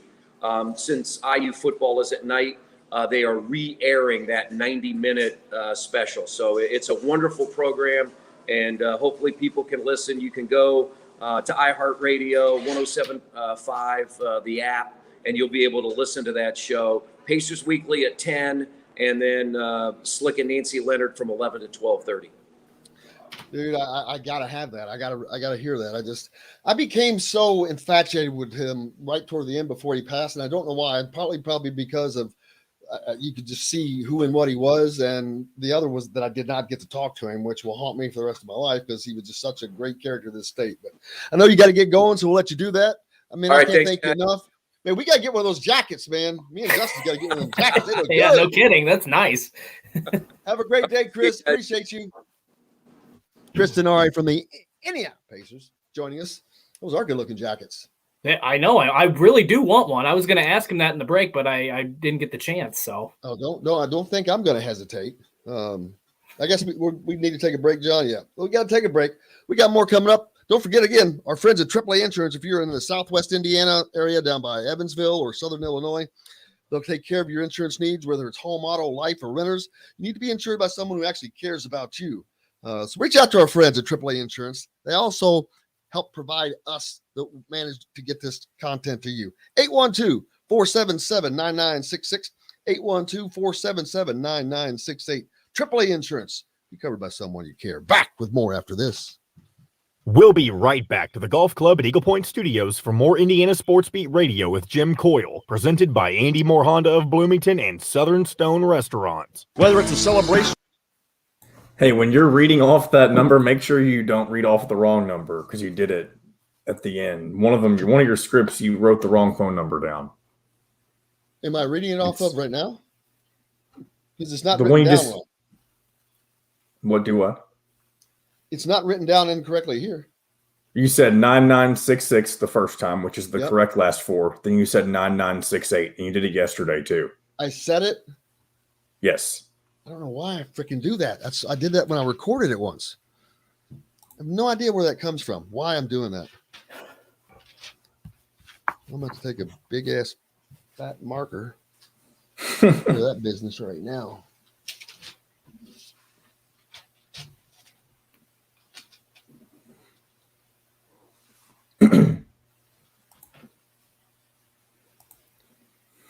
It's honestly been nice not to talk about Indiana football today. there's nothing to talk about. They're going to get smoked. That's not even what I meant, but I guess that's Smoked. part of it too. Don't tell that to Derek Jackson. We should have Dustin Schutte get on with Derek Jackson. Who's Derek Jackson? A player from the Bill Mallory Former era IU who football co-hosts player. on Wednesday. Mr. Ah. High energy. Well, what do you want me to He's do? Mr. Positive, man. Okay, I mean, what are you going to be positive about? I mean, that's not. I mean, people.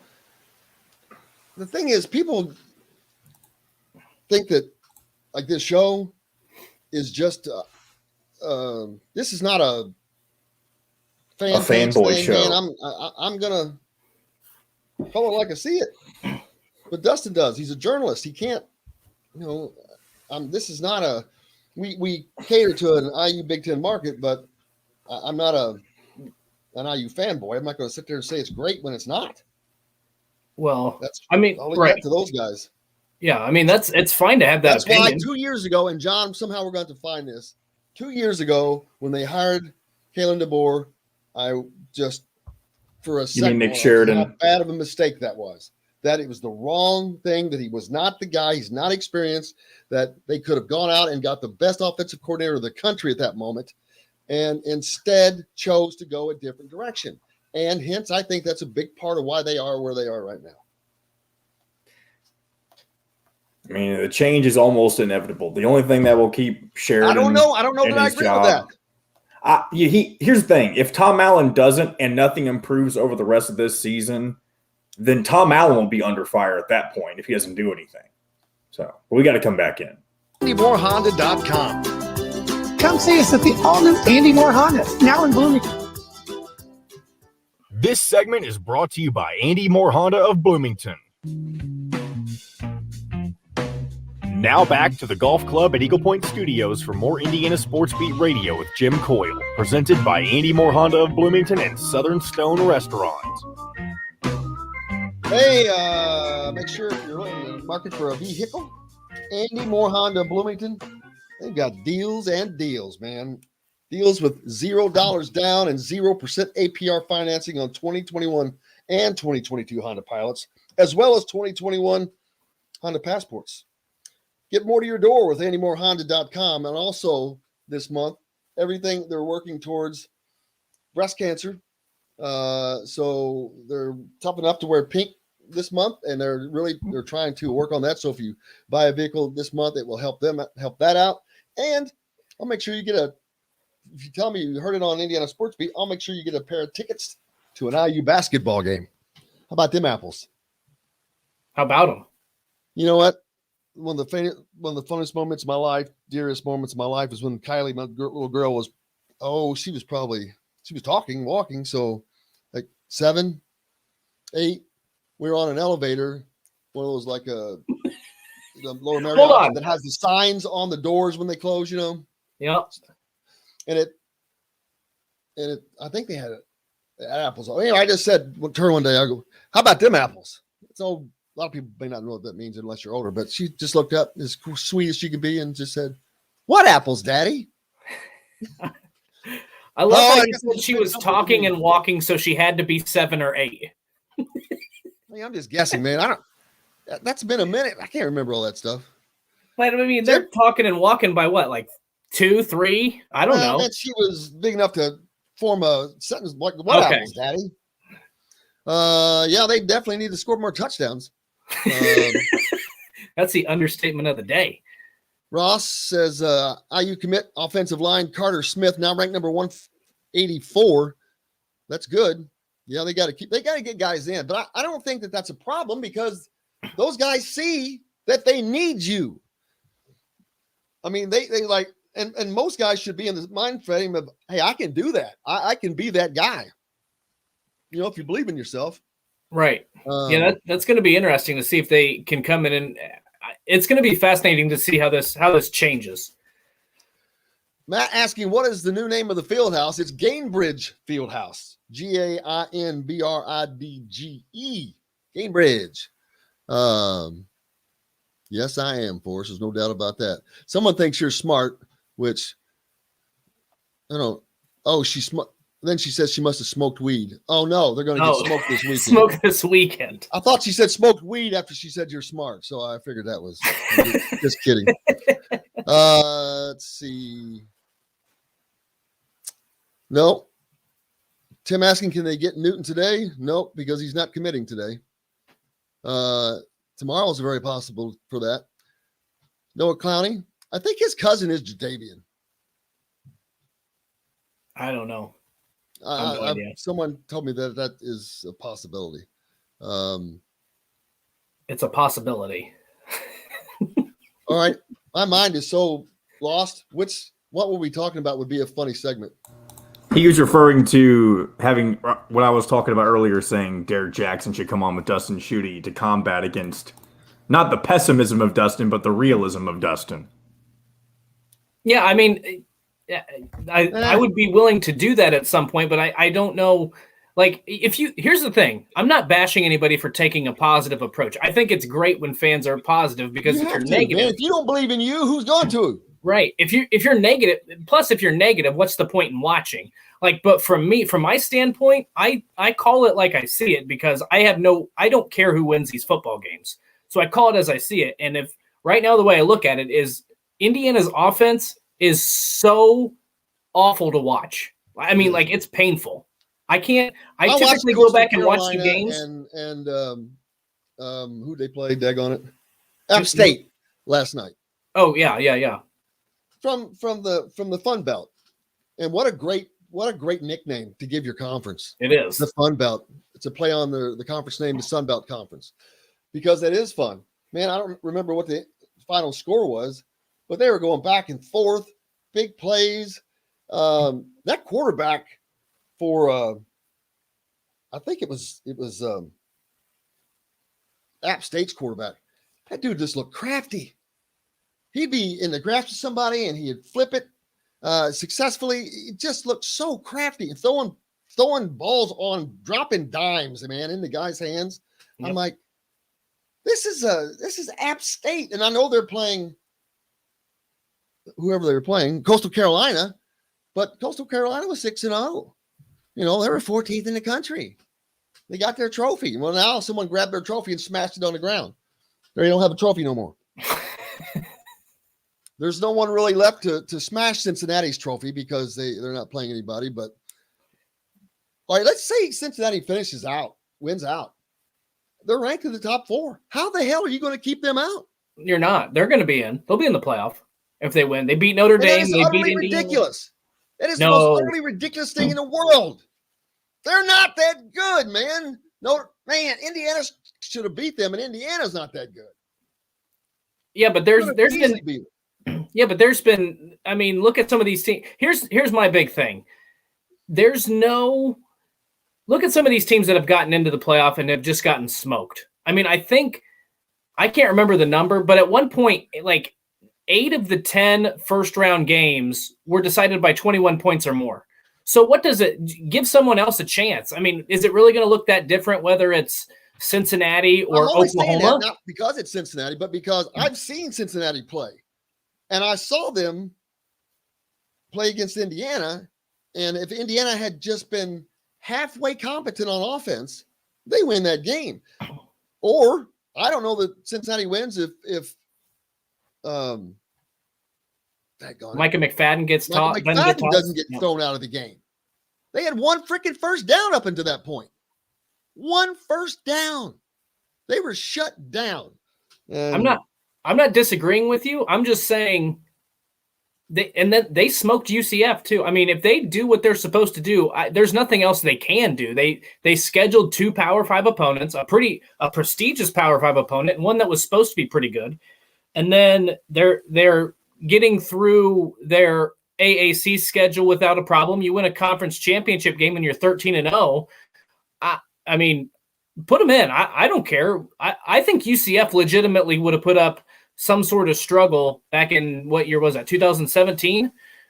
They beat Auburn in the Peach Bowl. They played well all season. They didn't get their chance. Give a group of 5 team a chance. Why not? I mean, this is a crazy college football season. But let me tell you this. I don't think every team's going to face adversity. Every team's going to face some sort of struggle. Cincinnati may stumble. We've seen upsets before. It's not a given. But if they lose one game, they're obviously done. So they've got to finish undefeated 13-0. I think it was someplace else because I remember them talking. Ross is pointing out on the Andy Moore Honda hotline that he thinks that the App State's quarterback came from Clemson. He might have. I remember he came from a big school, and I can't remember what it was. But it wasn't. I don't think it was Clemson. And daggone it, I cannot remember. But anyway, yeah, that's kind of unusual, guys transferring down, but they're having fun. They're successful. App State's always been fun, but that was the first win over a ranked team since 2007. And do you know who that opponent was? Big House Michigan Wolverines. That's I can't believe it's been that long ago that it was 2007. That's 14 years ago, man. It seemed like it was like 5 years ago. Duke, there you go. That's number one. Duke. That's number one. And number two, the crazier thing to me is Appalachian State's typically a pretty good team. Like, it's crazy to me that they've not beaten another ranked opponent in that time because they're traditionally like they almost. No, they probably haven't played one. They probably don't play that. Well, they don't play that many. They probably don't play that many. That's probably true. But at the same time, like I'm surprised it didn't happen in a bowl game or in a non-conference because they almost beat Penn State on the road a few years ago in Happy Valley early in the season. So that it's just surprising because when you see a team, you would have thought that they would have beaten like a number 24 or number 25, some team in the CUSA or the Fun Belt that got ranked into the top 25 and they just knocked them down. But I guess if you're typically the top, one of the best teams in the conference, you're probably the one that's ranked and everybody else is not. So it was an interesting fact. I would have never guessed that. Yeah. And there was something else I was going to say, but I forgot like I always do. We were talking about App State. But yeah, I just can't believe it's been that long. I remember when it happened, I'm like, what? 2000? I was like, 2007. I'm like, wow. Can't believe it has been that long. But yeah, they don't play. I'm sure they play some ranked teams in the non-con portion early on here and there, but probably not a lot. But they're solid. Their Louisville coach came from App State. So they've had a coaching change in the last couple of years as well, and they're still rolling along. They go through coaches pretty frequently. I mean, Scott Satterfield, Eli is now at Louisville. Eli Drinkwitz is at Missouri. So I mean, App State's a great springboard, man, because those guys come in and keep that program rolling. But to me, what was fun was watching the offenses, both of them. Creative, so many different types of plays. where I don't, and my goal is not to bash Indiana. There is nothing like that. It is a handoff, a failed mid throw, or a failed deep throw. That's it. That's all I'm seeing. I've complained about this. No jet sweeps, no flare passes, no passes out into the flats, no zing passes. Make it happen, man. 3-step drops. Boom. Stop. Your offensive line is not getting anything done. 3-step drop. Boom. Get you some chunk yardage. Run the option a little bit more. You have to do something. It's not changing the offense. These are simple plays, foundation plays. But you have to mix them in and use them to keep the defenses honest. If not, they're going to camp on you, man. It's like in basketball we talked about during what's his name's regime. All you got to do is pack it in the middle because they couldn't shoot from the outside. Right. And he could do nothing about it. And it's the same thing. You've got to give different options, man. Do something to change it up because what you're doing is just not working. And you cannot stick your head in the sand and say, well, we just got to execute. You're not executing. So either change the plays or change the players. And I know that when you're talking about quarterback, that's not that easy to do. And I'm not really talking about the quarterback. But I wonder how good the current quarterback would be if he had gotten that number one treatment all summer, all spring, all summer. He did in the spring, but all summer, all fall. I don't think that was the case. But I legitimately don't think it matters if we're going to be honest. I think it's all. I mean, I said this earlier this week. I've said it multiple times. You're going to have to make a change at OC. It's not working. And I hate to say that after 2 years and after last year you were explosive, but this is not. Michael Penix took no steps forward this year. You don't have a receiver who's catching the ball. Regressed. Man, he regressed, and I cannot blame that on his knee. I'm sorry, I can't. Not that far into the season. The offensive line has been terrible. The biggest indictment to me of everything is you could let everything go and kind of say, you know what, those first 30 minutes in Iowa City kind of derailed us through the first 5 games. But to play as terribly as you did against Michigan State, 2 weeks. You had 2 weeks to prepare for a defense that ranks last in the Big Ten in passing yardage. They gave up over 300 yards through the air. They still are giving up. I don't know if they're still last or not. Indiana couldn't move the ball. The difference in the game was a pick 6. So clearly what you're doing is not working. The offensive scheme is bad. I think you have a guy that you talk with on Monday who would agree with me on that. Absolutely. Don Fisher. No, I was going to say Mitchell. Oh, yeah. Oh, you mean Monday evening quarterback. Monday evening, yes. Oh, absolutely he does. Trust me. He texts me during the game. He's blowing my phone up. I'm serious. Mitchell Page blows my phone up when he's not going well. He's like, so, yeah, but I'm wondering, will Tom, that's the big question. And I'm trying to think of a way to ask that question one day, but there's no point in asking it now.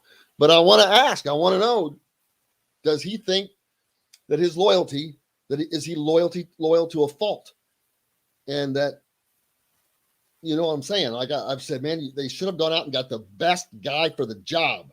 And Tom thought that it was a good fit because Nick Sheridan had been here and Bob and all that. That's fine, but that doesn't make him good. It does not make him the guy. That does not make him a Kalen DeBoer, which Kalen DeBoer, you knew what he was right off the bat. You look at his resume, man. He's a point producer. We got to take a break. We got lots more coming up.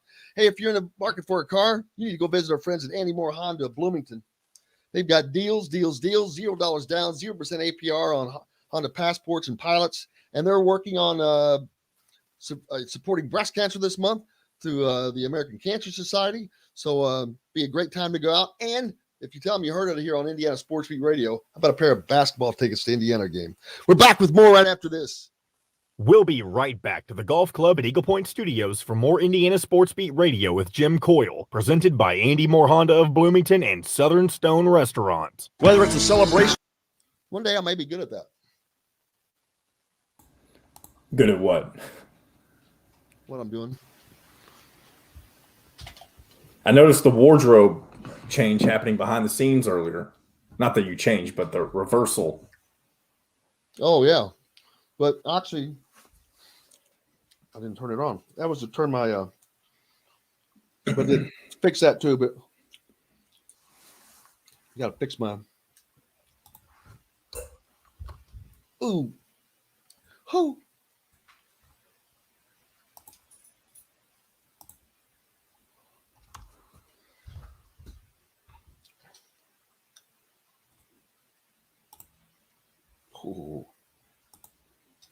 Oh, baby. Got to crank up on 5 now.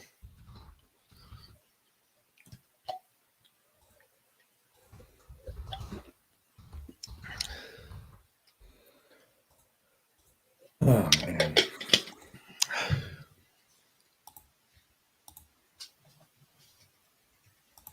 Yeah, we're going to have to go back and find that clip.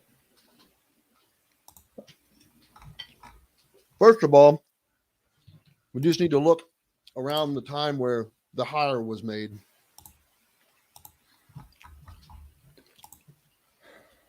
It was right after DeBoer left, which I guess was 2019. Maybe into 2020 because he coached in the bowl game, which was a January bowl game. What is his name? Maybe if Seth Luttrell gets fired from North Texas, bring him back. Who? Seth Luttrell. He did what? I said if he gets fired, bring him back. He used to be the OC under Seth Luttrell. Bring him back where? To Indiana. He was Kevin Wilson's, I think, is his first offensive coordinator. Yeah, but Kevin Wilson called the plays. That is true. That was only in title, I believe.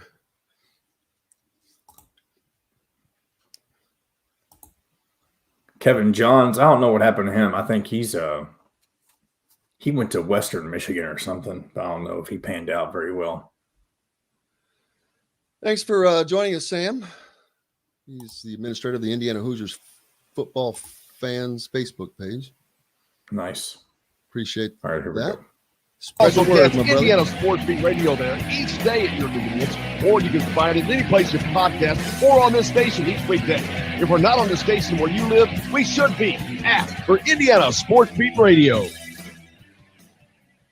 This segment is brought to you by Remax Advanced Realty, Indy Home Pros team by Cheryl Sizemore.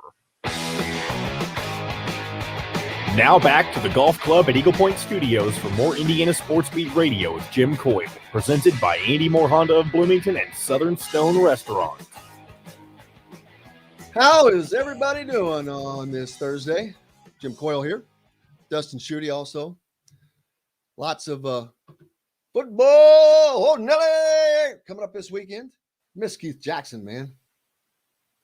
Love listening to him still to this day, and it's been probably 20 years. Miss him covering football games very much. There's some voices that he was funny. Oh, to get the big boys in there. Oh, my fumble. Look at the big boy rolling down the field. Tide, roll, Alabama, roll tide. How was that? I can't hear you. It'd help if I unmuted myself, wouldn't it? It does. How was that? He did have a lot of great sayings. I will say he was hilarious. Oh, man, I can't even remember him, but him and listening to Vince Scully, Don Fisher, of course, but professionally, Vince Scully and those guys. Man. Brett Musburger's up there. You're looking live at Soldier Field in Chicago. Yep. Everyone, man, from the old days. Hey, this weekend in the Big Ten, let's go over those games. First of all, let me point this out. Matt put this up. How about this? Tonight's SMU Tulane football game, over and under 70. There you go. So if you want to watch some fireworks, baby. Roll the dice. Have some fun. Matt's got us tuned. Coming up, all weekend games, all Saturday games. Thank God. And every Big Ten game is either at noon or 3, except for one. It's a perfect slate for people like myself. Northwestern at number 6, Michigan. That's going to be a slaughter. I think that they, huh? Maybe not. Here, let me tell you this. Here's what I'm going to tell you about Michigan. They have had the opportunity to step on the throat of Nebraska and Rutgers recently, and they didn't do it. So I have some concerns about what Michigan's doing in the second half of games. Were they trying to do it? I don't know, but either way, it's a problem. If you're not trying to do it, then what the hell are you waiting on? If you are trying to do it and can't accomplish it, then that's a problem. Because we saw Northwestern beat Rutgers 21-7. Ohio State beat the hell out of Rutgers. Michigan State took care of Rutgers. So what's Michigan's deal? So I have some concerns still about Michigan. I still think game, but it's like a 20-point spread or 21-point spread, something crazy like that. I bet Northwestern covers. What? I don't think they're going to win, but I think they're going to cover. Just wait. I'm telling you, this Michigan team has, as good as they've been, I have some serious concerns. Well, I haven't watched them, I'll be honest with you. I've just seen a lot of the results, but they've kind of handled everybody. And they almost lost to Nebraska. Well, what was the score on that one? Was it 42-39 or 32-29? What was that game? That was in Lincoln, wasn't it? Yeah, but they had a 13-0 lead at the half. Yeah, it didn't. I'm telling you, there's concerns. Northwestern's just not the team to go into the big house and do that. I just don't think that. Now, I don't know that they're going to cover 21 points, but that's a lot of points. But that's what I'm saying. We'll see. All right, here's another one of similar ilk, but maybe not. Illinois travels to number 7 Penn State for another noon game. That one's on ABC. First one, Northwestern Michigan's on Fox. Illinois at number 7 Penn State is on ABC at noon. They got no shot, man. I mean, they're just going to beat the snot out of Illinois. Penn State, they had 2 weeks to think about that loss to Iowa. They had 2 weeks for Sean Clifford to get healthy. They had a week off to get everybody else healthy. I think that Penn State's going to play pissed off. I think they're going to come out with – they're going to be relentless in that game. And Illinois is so banged up. They've played terrible ever since that first win against Nebraska. Brett Bielema had that 2-minute where he threw his entire roster under the bus. Some of the players said, we still got Coach B's back, but I think there's still some issues in the locker.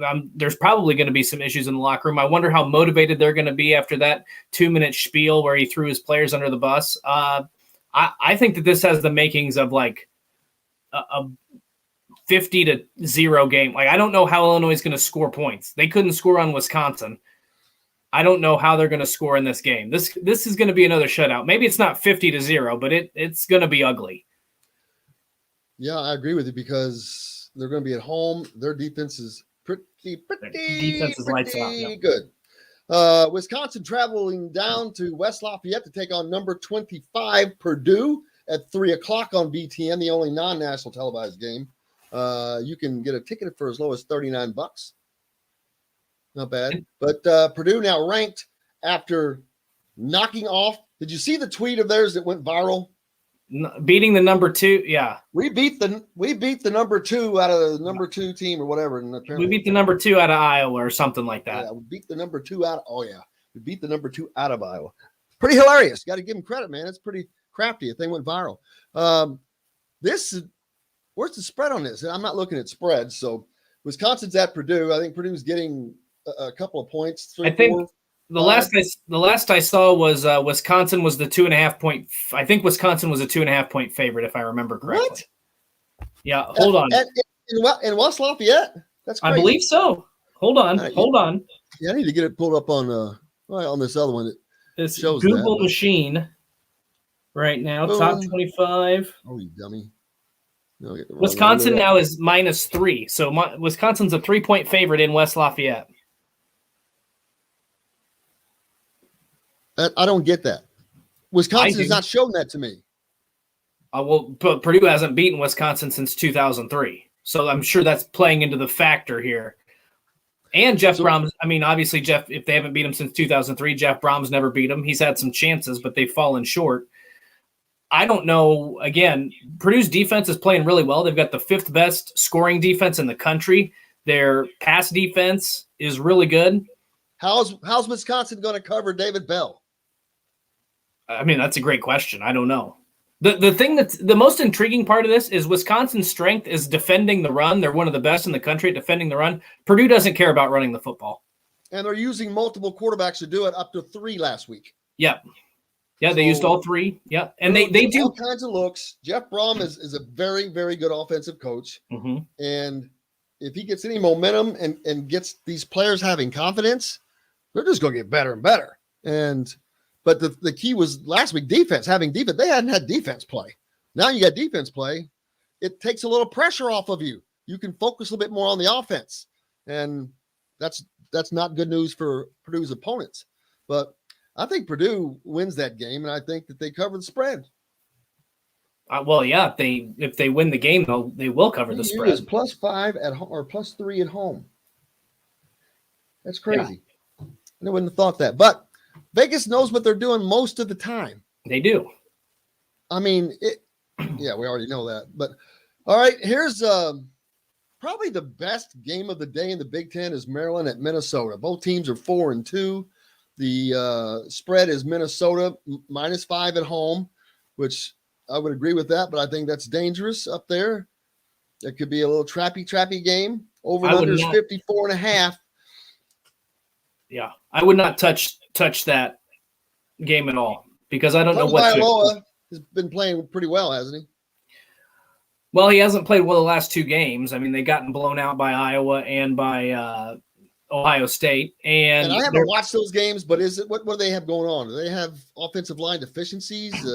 Well, their offensive line has always been bad. It's better than it was last year, but it's not great. I would compare it to Purdue, where the goal is to get the ball out of his hands pretty quickly because he's not going to have a lot of protection. But they have Dante Demas, their top receiver, out. Jay Sean Jones, another top receiver, out. So they've got some deficiencies at the wide receiver position. They're going to have Daryl Jones and Brian Cobbs and Raheem Jarrett step up. Their defense is playing better, but it's still got some. Obviously, we saw in a 66-17 loss, it's still got plenty of deficiencies. But Minnesota has been Dr. Jekyll and Mr. Hyde this season. I mean, they lost a 14-10 game to Bowling Green, and then they turn around and they beat Purdue on the road, and then they beat Nebraska, not handily, but they took care of business. So I just want to know which team is going to show up. If Tanner Morgan plays as well as he did in the first half against Nebraska, then I do think that Minnesota is capable of beating anybody. I think anybody on their schedule. I can't remember who the remaining crossover games are, but this is going to be the most intriguing game because Maryland is at least coming out of a bye week. And so I think that it plays in their favor, but Minnesota is playing really well right now too. Absolutely. And then, of course, there's the one night game in the Big Ten this week on national television. Number 5, Ohio State coming to Memorial Stadium in Bloomington to take on Indiana. Every time of late, Indiana has played them going back to the last time they opened the season. Was that 2016 or 17? 17, I believe. It was Tom Allen's first year as head coach. College game day it wasn't college game day, but the college game day crew was here. Yep. Was in Bloomington. Yeah, a lot of people say the college game day has never been there. Well, it's not really true. It wasn't on a Saturday, right. But it was the opening. They opened up the college football season with college game day. So, but it's going to be a lot of eyes on Indiana. They need to. I know that Tom Allen has to know how important this game is, not from just a winning standpoint, but there's so many other things that go into that. You've got Caden Curry watching this game, people like that who it would take a gritty performance, I think, and to show, man, they need guys like you. If they got you, said Ohio State has hundreds of them. I don't know how that works in a young man's mind, but a lot of basketball recruits will be at this game. So it's just it's going to be a festive environment, at least through the first quarter, I would imagine. Be fun. And last time they did that, though, Indiana took them held them close for 3 quarters at least. But the what's the spread on that game currently? I think it's 20.5 in favor of Ohio State. Exactly where they were last year, which is funny. Well, you could have won a lot of money on Indiana last year. You could have. But Ty Freifogel back. Not the same Ty Freifogel. Penix back out. They lost DJ Matthews. That's but they've got to go to their tight ends more. That's something else. I mean, you lose DJ Matthews. I understand he's your Whop Billiard type of receiver. Okay, adjust. Do something different, man. Put somebody else in the spot. Use the tight ends. Get outside, sweep, jet sweeps, flare pass. They've got to mix it up. It's a broken record. Yep. But it's kind of like when you watch the same thing. It's like true. It's like the Groundhog Day. Something's got to change, guys. Yep. They cannot keep saying it's a executing thing. That's the big thing we keep. We're not executing. Okay, well then the next question has to be, why are you not executing? You're not new. You're not a freshman. You just didn't get here off the bus yesterday. Why? Just curious. I can't imagine Indiana covering that spread. And I'm not trying to be a downer. I'm just looking at it from a realistic perspective. They've shown nothing offensively against teams not nearly as good as Ohio State. Maybe they'll shock us, shock the world. Maybe they got something planned up. Who knows? I hope they do. It would be awesome. I don't remember the final score, but that 2019 game, there was kind of some hype around Indiana. Ohio State coming into Memorial Stadium, Justin Fields, his first road game. I think it was like 42-29 to end. Was it that close? 42-29. At the end of the third quarter, it was a 1-point game, I think. Actually, Indiana led. I think Indiana led either at the end of the third quarter or late into the third quarter. I think you're thinking about 21-20. It was the game day game. No, I'm thinking of 2019. You're thinking of 2017. Okay, so 2 years ago. 2 years ago. It wasn't close. Everybody thought that Indiana. That's when they got blown out. Yeah. That's what I think will happen. It was 51-10. I think it was 56-10 now. Yeah, 51-10. You were close. 51. Man, I can't believe I can remember that. That was pretty good. But I think that's kind of the situation you're going to see this weekend. There was some hype around Indiana heading into that game. They were 2-0. Ohio State was 2-0. Early in the season, Justin Fields' first road game against a Indiana team that was on the rise got blown out. I don't think Indiana's obviously not on the rise right now. Ohio State is. And I think that Ohio State still has a point to prove. They want to distance themselves as much from that loss to Oregon as they possibly can. They're going to be looking for style points, and I think that they're going to get them. What do you got? What's going on with Saturday Tradition this week? We have my column, Shooting from the Hip, is coming out tomorrow. Bold Predictions will come out tomorrow on Friday. And then we'll be covering the 5 big games. And before you know it, we'll be talking a little bit more about basketball season. Not very far at all, man. We're close. I mean, real close. Yep. November 9th, however long away that is. What is 2 weeks? Yep. A little over 2.5 weeks from right now.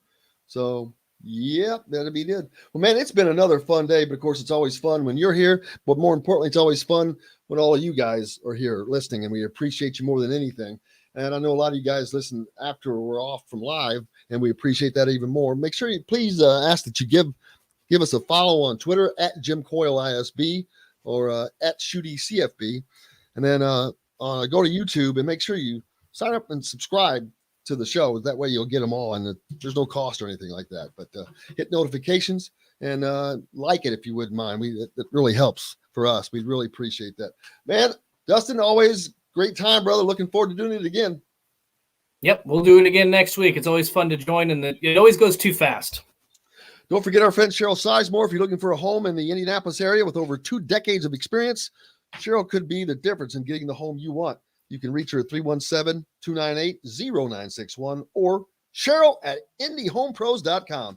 Man, that's going to wrap it up today. Thanks to John, the producer. Thanks to Dustin. Thanks to Chris Denari. Thanks to Matt Taylor. And, of course, most importantly, thanks to all of you, man. Without you, no reason for us to be here. Everybody have a great day. I'm Jim Coyle, and I will see you on the radio.